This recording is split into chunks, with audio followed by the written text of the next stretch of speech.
Okay, so I'm going to do another video about this particular Tolkien documentary from the late 90s I viewed. And what I'm going to use this as a venue for is reading out a really fascinating piece which from an older Tolkien fan who decried the existence of the Jackson films during the early 2000s. And I thought it was really compelling because, in its sort of, I guess, incendiary, sort of convicted negativity, it really beautifully demonstrates what was distinct about what The Lord of the Rings was in the 20th century prior to those films coming out. And I'm sure many people, including older fans, may feel as though the films matched what they wanted in an adaptation of the novels. This particular author did not. The author's John Dolan.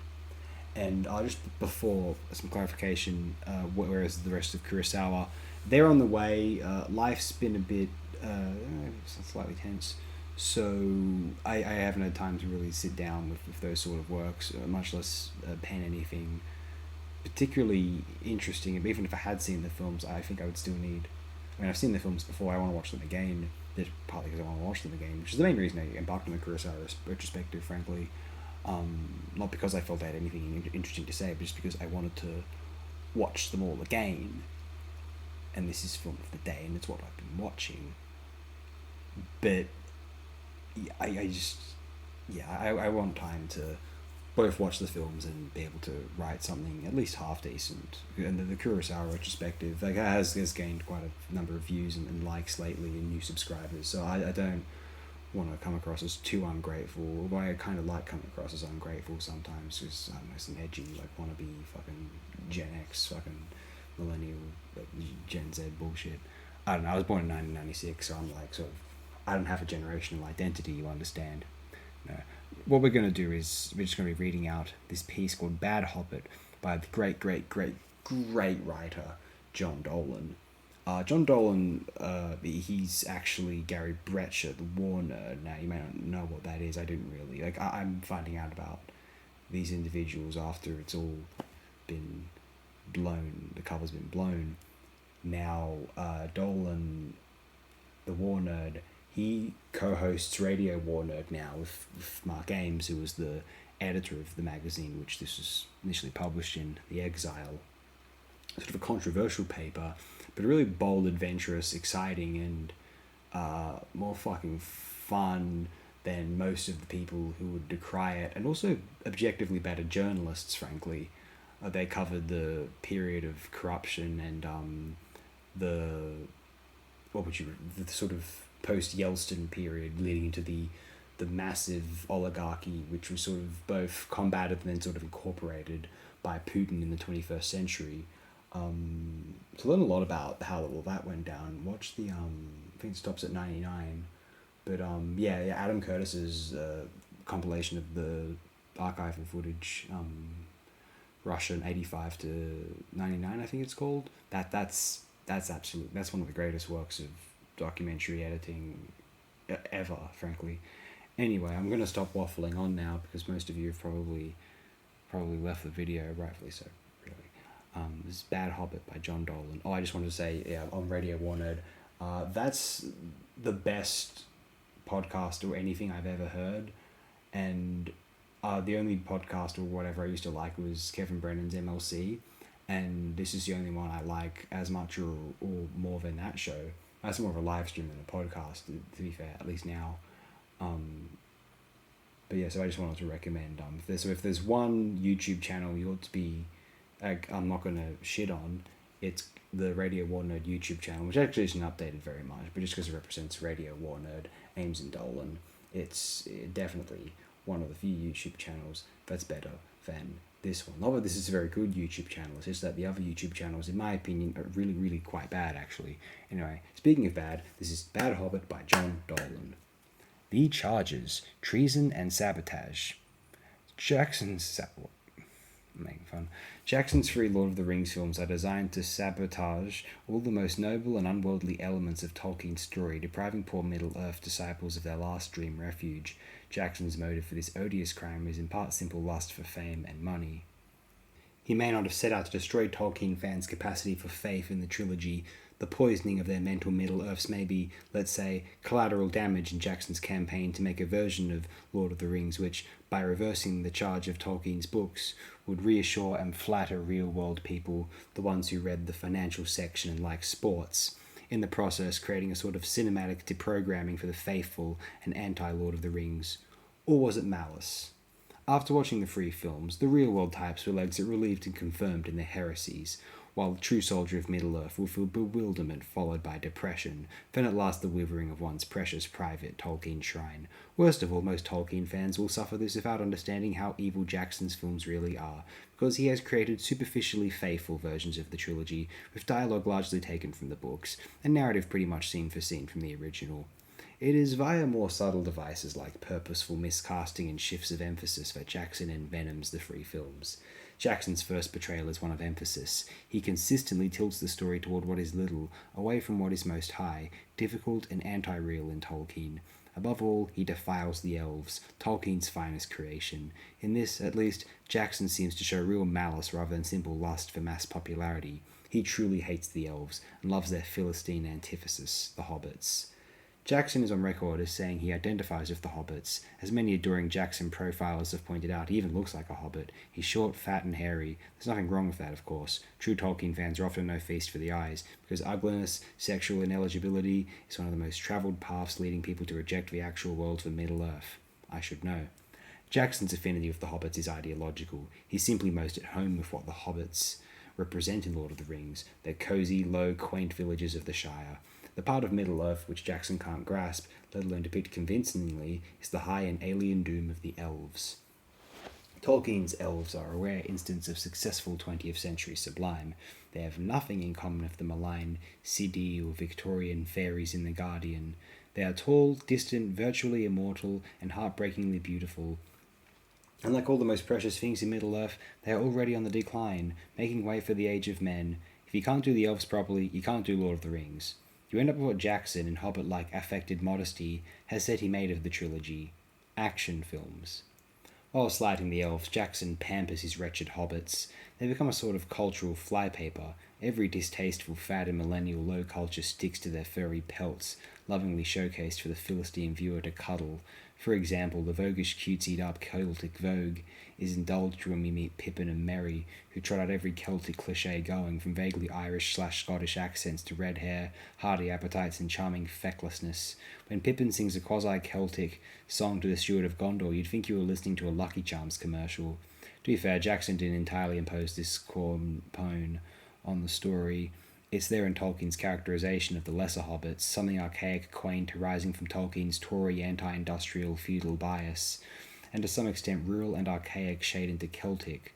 Though Frodo and Sam are utterly English, the other crypto-Celt is Gollum, no Smeagol, a Celtic name for a stock character in British literature, the vindicative, whinging Gaelic rebel. The hobbits dominate every scene in Jackson's three movies, even when they're supposed to be eclipsed by the tall folk they meet when they leave the Shire. Fellowship of the Ring sets the pattern. Fellowship recounts the hobbits' journey from the Shire into a higher, darker Dark Ages Europe. The key character in this shift is Aragorn, a paradigmatic figure of kingly virtue. Jackson cast as Aragorn one Viggo Mortensen, an actor who specialises in weak, cruel characters. Viggo's finest moment on screen came in The Prophecy, where he plays Satan as a mean California surfer. He delivers one of the best threats in film history, telling Virginia Madsen, "I don't love you, little bitch, so either I lay you face down in your mother's feces for eternity, or we can talk." His other great moment was as the paraplegic snitch tries to set up Pacino in Carlito's Way, then falls apart begging to be killed when Pacino finds the wire he's wearing. "Look at you, Carlito. You got everything, man. I got nothing. I shit in a bag, man." Once again, you have to ask, was this incompetent casting or clever sabotage? If played properly, Aragorn would overshadow Jackson's beloved midgets in every scene they share. Thanks to Viggo, the opposite happens. From the moment he meets the hobbits in Bree, Aragorn is reduced to straight man for lame pattern mic routines by that quasi-Celtic comic duo, Merry and Pippin. Having neutralised Aragorn, Jackson next sabotages Arwen, daughter of Elrond, half-elf lord of Rivendell. Jackson carefully picks the worst possible Arwen, the vacuous Liv Tyler, second-generation rock-and-roll zombie. Her flat, groupie mumble instantly destroys any hope of belief in her character. All you can think of is how she really inherited her screechy dad's giant lips and two-digit IQ. Next, Jackson puts his two casting disasters together in a love scene so awful it must be premeditated. Vigo the surfer, Wuzawa and the groupie. Their tryst is set in a typical New Zealand commercial forest of trimmed, cloned identical pines, about as wild and scary as the transit lounge at Auckland Airport. It's the steeds who steal this scene. The horses out-act for lovers with ease. You're left to watch the hobbits because there's simply no one else around. When we arrive at Rivendell, there's a surprise rating. Jackson is chosen as Elrond, the most hopelessly typecast actor in all of film, that quirky Aussie who hammed it up as Keanu's nemesis in The Matrix. Short of hiring Joe Isuzu to play Gandalf, Jackson couldn't have telegraphed his malign intent more obviously than by depicting Elrond as the Matrix villain in Spock ears, wrapped in what appears to be Dame Edna Everidge's dressing gown. This time, the set doesn't share to destroy the viewer's belief. Rivendell, Elrond's fortress/home, is transformed in Jackson's film to a series of Victorian gazebos, vaguely like the band shells of small New Zealand towns, so wanton a travesty that only great malice or greatest stupidity can explain it. At the focal point of all this kitsch is the actor Jackson offers us as Frodo, a Nepicene waif who looks creepily like Winona Ryder in Little Women. His one shtick is looking troubled, opening his huge empty eyes to an extent seen only in the heroines of Japanese animation. Frodo, who is a stolid 50-year-old squire in Tolkien's story, ends up as a sump for Bathos, a dead centaur. The next noble character to be cast as Fas is Saruman. In Tolkien, he's the classic sophist, a formidable, scarily charming egomaniac.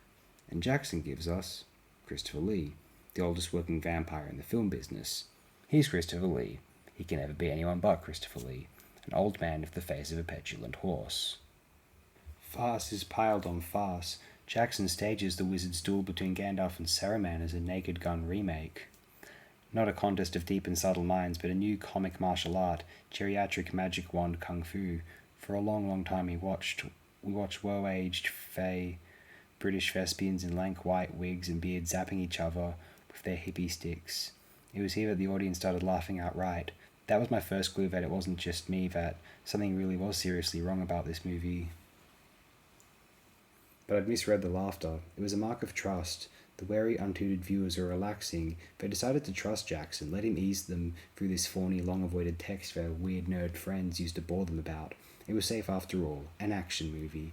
That action movie bit is a quote from Jackson himself. It's a wonderful phrase, managing to imply all the calculated belittling that turns the only successful modern epic into something Bruce Willis fans can enjoy. Like all Jackson's betrayals of the trilogy, this action movie line is more subtle than might appear. After all, it's true, Lord of the Rings is indeed full of action, and damn good action at that. But Tolkien didn't spend 30 years inventing an elvish language, creating linguistically consistent nomenclatures for a dozen different imaginary cultures, and building a foundation of lore which underlies the trilogy just to do an action story. He was after something far grander, inventing a world, or as one perceptive critic put it, making himself the creative equivalent of a people. In his jolly way, then, Jackson's shift of emphasis from big to small, from layered reality to simple action, yielded 3 movies that cater to those who rightly thought they wouldn't like Tolkien. You begin to realize that with something like horror, he wants it to be bad, to be ordinary. Jackson even manages to neutralize the few great actors he employed. Take Sean Bean, a fine actor. Bean's special ability is the knack of looking like a tough guy who actually has things going on inside his head. He would have made a great Aragorn, so naturally Jackson casts him as Boromir, a noble dolt, Tolkien's paradigm of the headless, rash, unthinking warrior who endangers himself and his men, Roland via the Earl in Battle of Ladon. Some of this is like pasted onto like a archive.org, and some of this is cut up in like the spaces here. I'm not sure what that's meant. Battle of Ladon. Bean is so painfully wrong for the role that when he dies at the end of the first film, you get the feeling he was grateful. Jackson's next piece of miscasting is the most unforgivable of all. Cate Blanchett as Galadriel, Elf Queen of Lothlorien. Galadriel is Tolkien's greatest female character, the sum of virtuous female power as understood in Teutonic Europe. Subtle, at once tactful and playful, using her power to protect and nurture, seductive yet chaste. You non-fans probably don't realize how important Galadriel was to hundreds of thousands of us lonely Tolkien loyalists. I loved Galadriel. I wanted to die for her in Lothlorien. Lothlorien, the name alone was sacred. For example, there was a student coup at UCB named Lothlorien. It had a permanent waiting list, just thanks to the name. But now that I've sat through Jackson's maiming of her, Galadriel's dead for me. Blanchett shows up in stoner soft focus, looking cross-eyed as she sleepwalks across what seems to be a Santa Cruz treehouse festooned with Xmas lights. Then she puts on the ring and turns into a solarized chick from some Joplin poster circa 1968. Averting my eyes, I opted for charges against Jackson on the spot. From there on, it was a capital offence. Messing up Aragorn was one thing, but to turn Galadriel to farce, that I will not forgive. When the mercy killing of Sean Bean ends the first film, the worst is over, because the narrative gathers speed, the elves fade from view, and the need to keep all Tolkien subplots cooking prevents Jackson from falling back on his trademark buffoonery and bathos. The Two Towers even contains one great scene, when Jackson allows Brad Dourif, a great actor, to show his stuff as the evil vizier character Wormtongue. As the camera hunches around the beautifully designed Saxon Hall of Rohan, and Dourif's enervating whisper drains the weak king's will to resist, the film actually evokes Tolkien's prose. But after all, comrades, one good scene in 9 hours of film costing $300 million is not an impressive rate of return. Excuse me. And Jackson, as if unnerved at his brief success, dives back into Kish in the next episode, the elves' rescue of the Rohirrim besieged in Helm's Deep. As always, he subjects the elves to grotesquely farcical staging. This time around, he has them march up to the fortress gates in campy lockstep, a Busby Berkeley routine, all wearing fey purple robes. To rub the insult in, the elvish commander is a small-time New Zealand TV actor who used to play a social worker on a New Zealand soap. My feelings after seeing the first two films are probably typical of Tolkien loyalists everywhere. Confused, even ashamed that for some obscure reason I was unable to share non-fan friends' pleasure in the films. After all, Jackson's treatment is superficially faithful. Most of the dialogue was straight out of the books and the narrative was virtually identical, but I could sense that somehow the films were working over my private Middle-earth like those spiked starfish. A reef.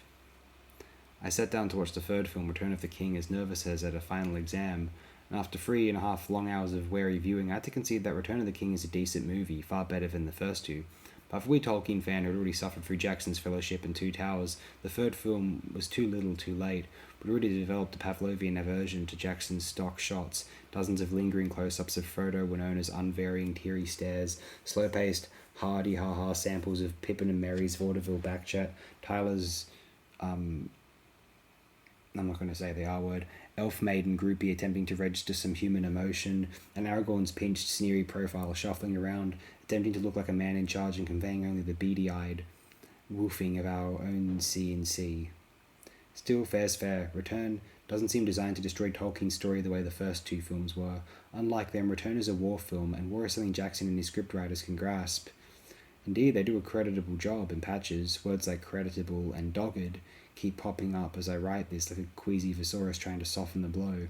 Jackson's Siege of Minas Tirith is a solid piece of work. Not good by any means. Just compare Jackson's big-budget battle scenes with the fast cut-and-thrust in Sam Raimi's small-budget Army of Darkness to see the difference between real talent Raimi and mere plot incompetence like Jackson's. Truth is, no director, not even Penny Goddamn Marshall, could totally wreck Return of the King. The momentum Tolkien's epic has gathered by the time the final battle begins is so vast it shines through Jackson's dogged, plodding treatment.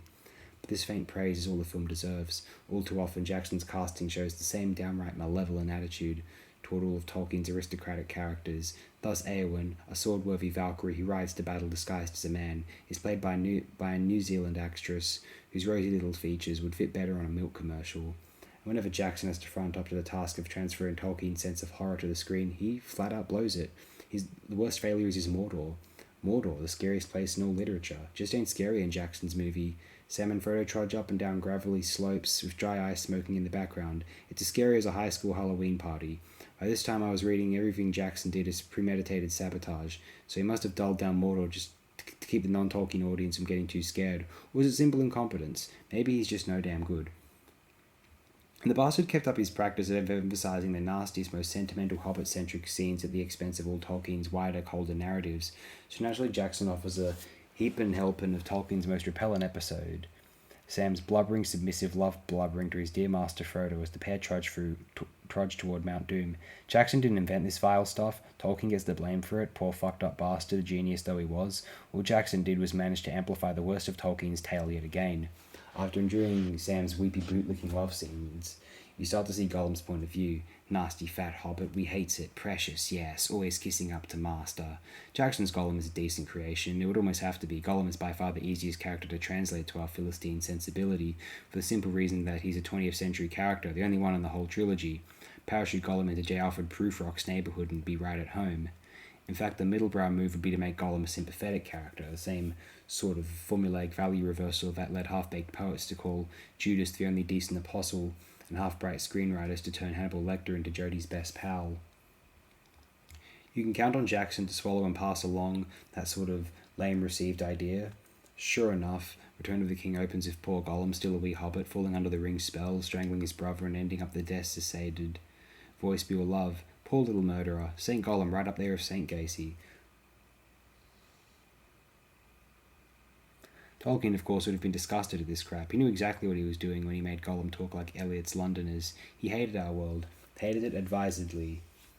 That's what's most deeply wrong with Jackson. He reconciles Middle-earth with this world. This is wrong. The two worlds are enemies and should remain so. Most of us are so slackly accretive in aesthetics and ideology that the rigour of Tolkien's Counter-Earth is hard for us to even to imagine. Tolkien was not only a genius, but a man of honour, two traits which distinguish him from C.S. Lewis, the canting prig who is often and wrongly associated with Tolkien. Tolkien was a brilliant poor boy from nowhere, from a genteel failed Catholic family, a pariah with a huge mind, from a steely generation that walked into machine gun fire without complaint. They were unlike us. They kept their word. He married without love simply because he had made a promise. He and his wife treated each other decently, without love. They raised a large family in something like domestic happiness. He survived as a Catholic in a deeply anti-Catholic university culture and kept the faith as a living oxymoron, an English nationalist papist. On retirement, he moved to a dull seaside town he hated, again because he had promised his wife he would. And in his spare time, when not translating, lecturing, editing, tutoring, or learning roughly a dozen languages on his own, he quietly started writing layer after layer of lore, inventing whole languages, sanding away at his stories so that they would age and blur as real lore does, and even sketching key scenes from his new world, sketches which remain the only decent illustrations of Lord of the Rings. Now you see why Jackson's shrinklet version of this giant's life work is so very popular, because it tells us this cold, superior being was a weepy, sly, ignorant schemer, just like us, and he was not. Jackson's deep, unconscious hostility to Tolkien's tale is the product of envy.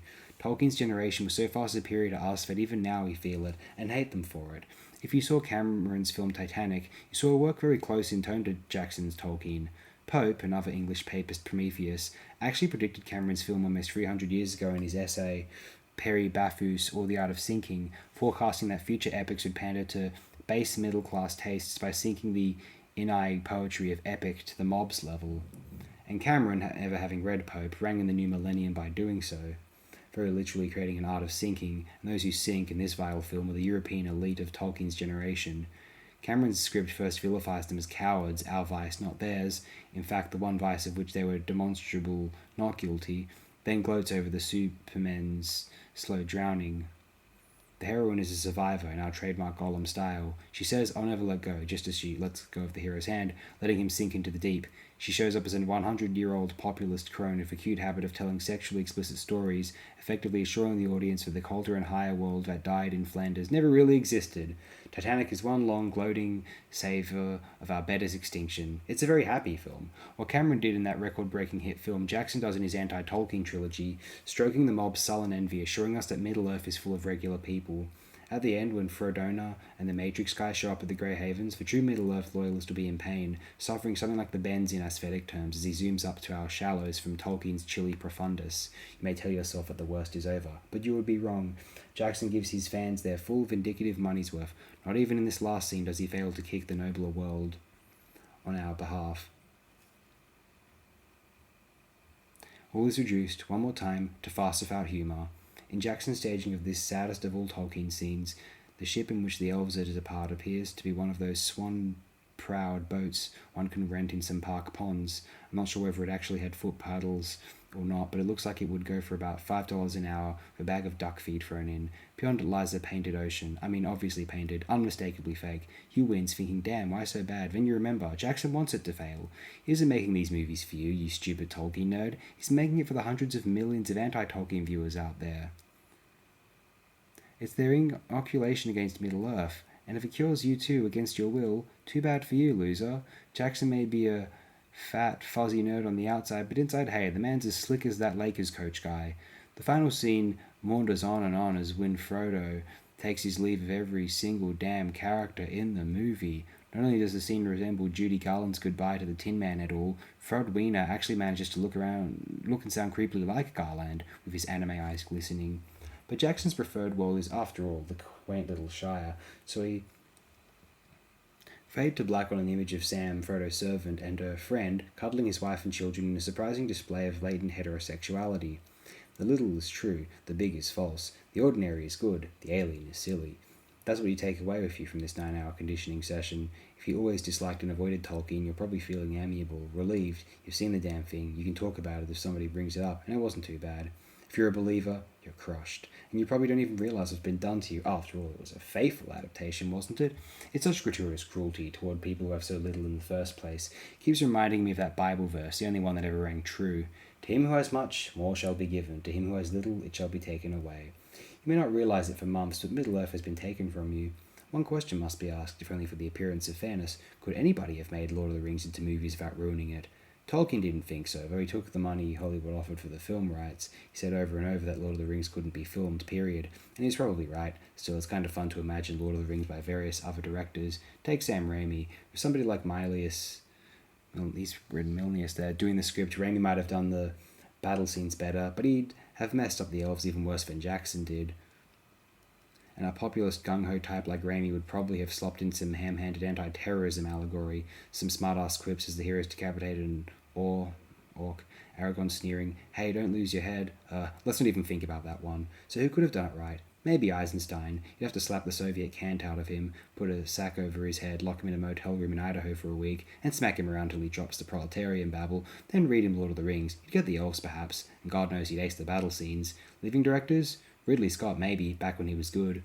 He has a feel for the noble and the dying, so maybe he could do the elves justice. In fact, his Nexus 6s in Blade Runner are very close to Tolkien's elves, superior to men in strength, agility, intellect, and honour, full of a grief-tinged, teasing tone in addressing their inferiors and doomed. Think of Rutger Hauer in Blade Runner, and you have some notion of how Tolkien's elves should be brought to the screen. If you're a Tolkien loyalist who's reading this before seeing the films, just stay away from them. They will nuke your Middle-earth before you even understand what's happening to you. If you're one of the real-world types who never read Tolkien, by all means, seal free flicks pronto. You're just the customer Jackson's got in mind.